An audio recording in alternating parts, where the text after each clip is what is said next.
नमस्कार, मैं ट्विंकल दीक्षित। आप देख रहे हैं इंडिया राइज टीवी। आइए नजर डालते हैं आज की कुछ खास खबरों पर। आगामी विधानसभा चुनाव को लेकर मथुरा पुलिस प्रशासन द्वारा भी कमर कसी गई है। पुलिस द्वारा सभी अपेक्षित कार्यवाही की जा रही है। इसी क्रम में विधानसभा चुनाव को लेकर अपर पुलिस महानिदेशक आगरा जोन राजीव कृष्ण ने पुलिस लाइन सभागार में मथुरा पुलिस अधिकारियों के साथ बैठक कर समीक्षा की। इस दौरान अपर पुलिस महानिदेशक आगरा जोन राजीव कृष्ण ने बताया कि हमें पूर्ण विश्वास है कि हम चुनावों को कोरोना प्रोटोकॉल का पालन कराते हुए शांतिपूर्वक संपन्न कराने में सफल होंगे। अपर पुलिस महानिदेशक आगरा जोन ने जानकारी दी और कहा कि इन चुनावों से संबंधित चुनाव प्रबंधन की तैयारियों की समीक्षा, चुनाव से पहले पुलिस द्वारा की जाने वाली कार्यवाहियों की समीक्षा, नामांकन की कार्यवाही जो कल से प्रारंभ हो रही है और उसके बाद एमसीसी के इन्फोर्समेंट के कार्यों की समीक्षा आज मेरे द्वारा मथुरा में आकर की गई है। इसमें जनपद मथुरा के सभी अधिकारी शामिल रहे। मोटे तौर पर सभी क्षेत्रों में जो कार्यवाहियां हैं वह माननीय आयोग के निर्देशों के अनुरूप समय से चल रही हैं और मुझे पूर्ण रूप से भरोसा है कि इस बार चुनाव में कोरोना के चैलेंज को देखते हुए कोरोना के गाइडलाइंस और प्रोटोकॉल का पालन करते हुए शांतिपूर्ण चुनाव संपन्न होगा, ऐसा मेरा विश्वास है। वहीं उन्होंने कहा कि सुरक्षा के भी पुख्ता इंतजाम रहेंगे। उन्होंने बताया कि विधानसभा चुनाव के अनुरूप यहां पर 60 से ज्यादा कंपनियां आना संभावित हैं और पर्याप्त पुलिस बल प्रत्येक केंद्र पर, प्रत्येक बूथ पर पर्याप्त पुलिस बल रहेगा, जिससे कि लोग सुरक्षित होकर मताधिकार का प्रयोग कर सकें। अभी तक लगभग 60,000 लोगों को चिन्हित करके उनको पाबंद किया गया है, जिसमें से कई 5 लाख या 2 लाख की राशि से भी पाबंद किए गए हैं और शांतिपूर्वक चुनाव कराने में ये बहुत ही सहायक सिद्ध होगा। मथुरा जनपद है वह राजस्थान और हरियाणा की सीमाओं से लगा हुआ है। उसे देखते हुए यहाँ पर अतिरिक्त चैलेंज है। जनपद मथुरा की सीमा पर 23 अंतर्राज्यीय चेक पोस्ट और बैरियर बनाए गए हैं। आसपास के सभी जनपदों के साथ में राजस्थान और हरियाणा के जनपदों के साथ में बैठक हो चुकी है। चुनाव आयोग के निर्देशों के क्रम में बॉर्डर क्षेत्रों में चेक पोस्ट के माध्यम से वह सभी कार्यवाही की जाएगी जो अपेक्षित हो।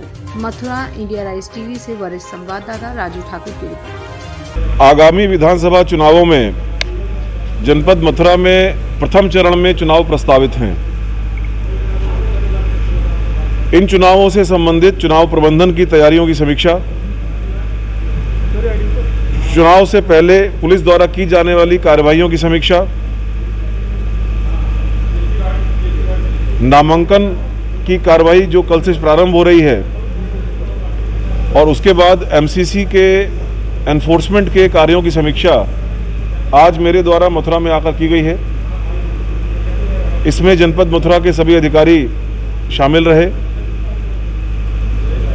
मोटे तौर पर सभी क्षेत्रों में जो कार्रवाइयां हैं वो माननीय आयोग के निर्देशों के अनुरूप समय से चल रही हैं और मुझे पूर्ण विश्वास है कि इस पूरे चुनाव में कोरोना के चैलेंजेस को देखते हुए, कोरोना की गाइडलाइंस और प्रोटोकॉल्स का पालन करते और कराते हुए एक free and fair poll, peaceful poll संपन्न होगा, ऐसा मेरा पूरा विश्वास है। जी, अभी एग्जैक्ट संख्या डीजी ऑफिस से नहीं आई है, बट पिछले विधानसभा चुनावों के अनुरूप यहाँ पर 60 से ज़्यादा कंपनियाँ सीएपीएफ की आना संभावित हैं और पर्याप्त पुलिस बल रहेगा। प्रत्येक केंद्र पर, प्रत्येक बूथ पर पर्याप्त पुलिस बल रहेगा, जिससे लोग सुरक्षित होकर अपना मताधिकार का प्रयोग कर सकें। बात करें कितने लोगों को पाबंद किया गया, कितने अभी तक करीब 60,000 लोगों को चिन्हित करके उनको पाबंद किया गया है, जिसमें से कई 5 लाख या 2 लाख की राशि से भी पाबंद किए गए हैं। इसका एक बड़ा सैल्यूटरी इफेक्ट हुआ है और शांतिपूर्वक चुनाव कराने में ये बहुत ही सहायक सिद्ध होगा। सर, अगर बात करें तो मथुरा की जनपद राजस्थान हरियाणा की सीमा लगी हुई है, इसको लेकर क्या मतलब? मथुरा का जनपद जो है वो राजस्थान और हरियाणा की सीमाओं से लगा हुआ है।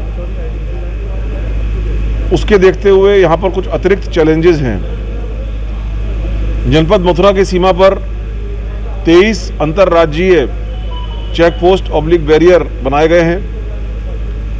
आसपास के सभी जनपदों के साथ में, राजस्थान के और हरियाणा के जनपदों के साथ में कोऑर्डिनेशन मीटिंग। आगे ताजा खबरों से जुड़े रहने के लिए हमारे चैनल को सब्सक्राइब करें, बेल आइकन दबाना ना भूलें। धन्यवाद।